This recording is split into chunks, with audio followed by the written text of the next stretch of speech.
Hi, I'm Doreen Calderon, owner of The Recognized Actor, where I work with experienced actors helping them get the career they want.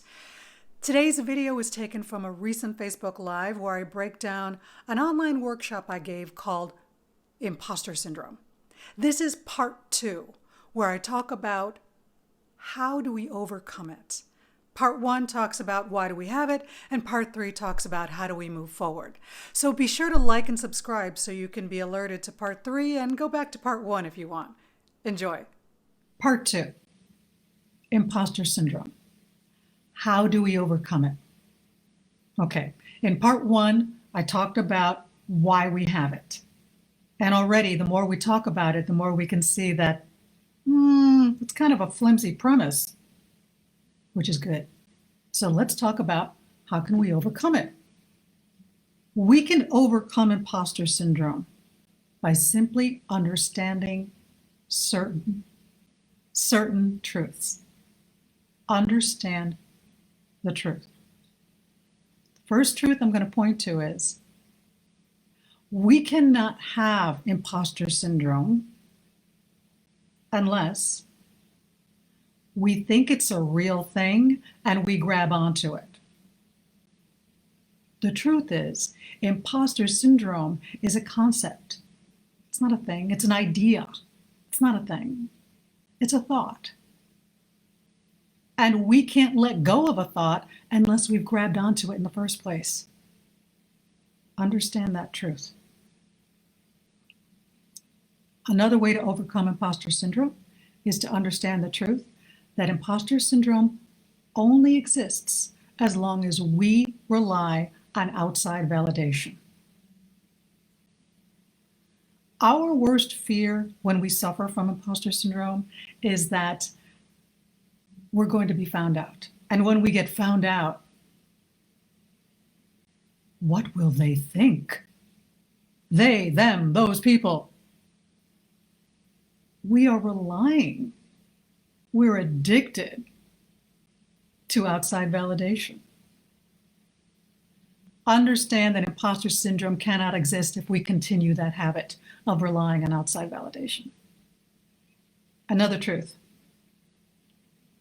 The past is not as important as the present. There's a difference between retelling our story of past imposter syndrome failures, whatever you want to call them. There's a difference between retelling those stories and reliving it. If we relive these past stories that make us so afraid to take action in the present, then we're not in the present. We're in the past. And we can't move forward. Another truth to understand that will help us overcome it is to understand that success is random. Now, I know what you're thinking. You're thinking about all of these really successful people who worked hard and are brilliant and put their nose to the grindstone. And yeah, but for every let me just say it. For every Steve Jobs out there, there's a Susie Jones. Actually, I have a friend named Susie Jones. There's a Susie Jones who is just as smart, who is just as genius, but did not live up to opportunity. It's the opportunity that's random, right? And when we experience success and only see how random that opportunity was, then we're dismissing our education, our training, our experience, our skill. We're dismissing all of that. And we think it's a fluke?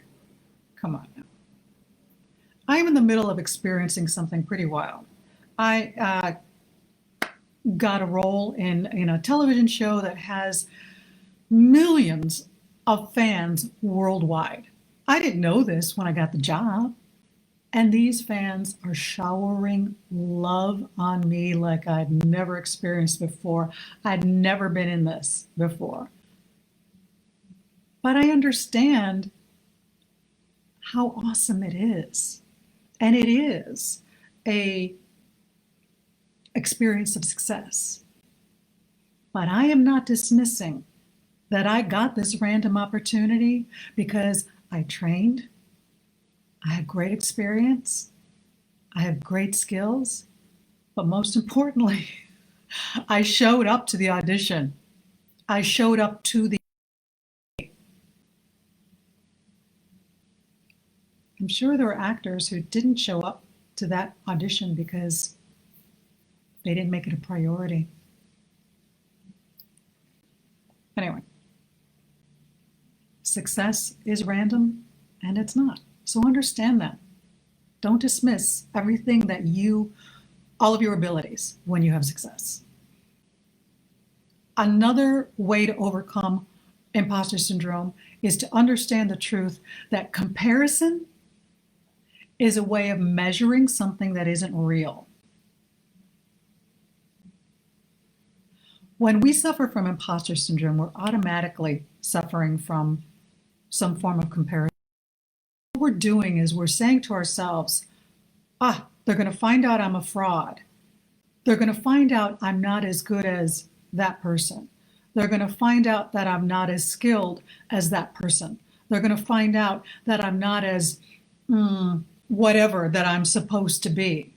And we're comparing ourselves on all of these imaginary things, these standards that we have completely made up. Not only have we made up these standards, but we've made up that these other people have these same standards in mind. So understand that we can overcome imposter syndrome by understanding the truth that we've set ourselves up for a comparison game trap. Isn't this fun? Okay. And, this is a good one. Another truth to understand, to overcome imposter syndrome, is to understand that we will never make it to the top. All we're doing is going to the next level. Why? Because it's fun. Because when we get to the next level, we see things differently. We have a better view. Up-leveling, right? If we got to the top, there's nowhere else to go. So understand we will never make it to the top, and that is a good thing. It's part of the game of life. Let's play the game and have fun. And sort of connected with that,